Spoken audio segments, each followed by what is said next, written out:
mambo zako? Poa mzima Lili. Poa za wiki. Weekend nilijifungia ndani kidogo, nilistaki vitu vingi ambavyo vinatokea zaidi kwenye kusumbuana kwa sababu hapa weekend katikati kuna mambo mengi ambayo yalikuwa yanatokea. So nilikuwa nimejifungia ndani kidogo.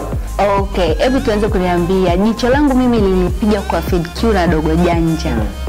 Nimeona they have taken music into an extra level. Inawe kuanzia kuvaa kwao kumebadilika kabisa. Yani unaweza ukasema kwamba siwezi kuwaita fashionistas au stylists, ila wanaendana, wanaipa value mziki wao likija swala zima la fashion. Wewe umeionaje? Tuanze na FeedQ. FeedQ amebadilika sana kutokea muonekano wake wa zamani ambao ulikuwa unabamba sana. Watu wanataka kufanya hip hop, basi mtu anayosema nifanye hip hop lazima uwe mgumu, labda uvae mavazi fulani ambayo hako sawa sawa, uvae vitu ambavyo sio vizuri, unaelekea usiende saluni ukatengeneza muonekano. Lakini FeedQ sasa hivi rasta zimenyongwa vizuri, anavunja kabati.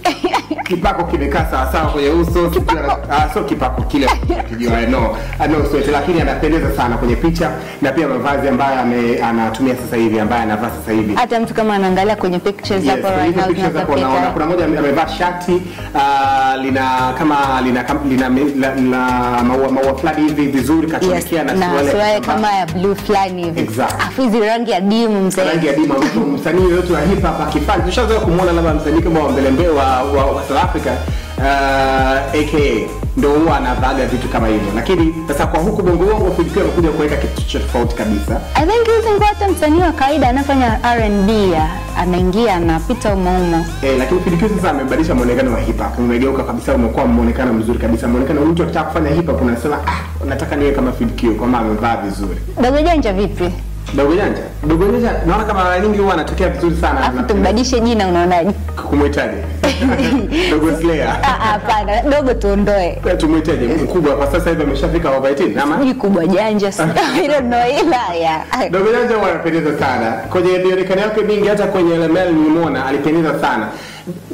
Mara chache sana ukiona mwanaume anavaa suti au anavaa muonekano ambao uko kwenye suti afa anavaa na acrobats. Kitambaa kile ambacho kinaingia. Alafu by the way, unajua katika trends za mwaka 2017, pink ni rangi moja hapo ambayo inabamba kwa 2017. Imeingia katika vitu ambavyo katika top list ya vitu ambavyo kwa wakaka watakiwi kuviacha ni rangi ya pink. Sijui umevaa accidentally au you meant it, lakini tunaona kwenye LML Dogo Janja was in a pink suit. Blazer, not full, okay. Pink suit blazer ile. Na I think alifanya proper sana. Anyways, tunaweza kusema kwamba Dogo Janja na mwenzake FeedQ wameendelea kuset a very proper example. Tunapenda tunachoona na endeleeni kuinspire watu wengine.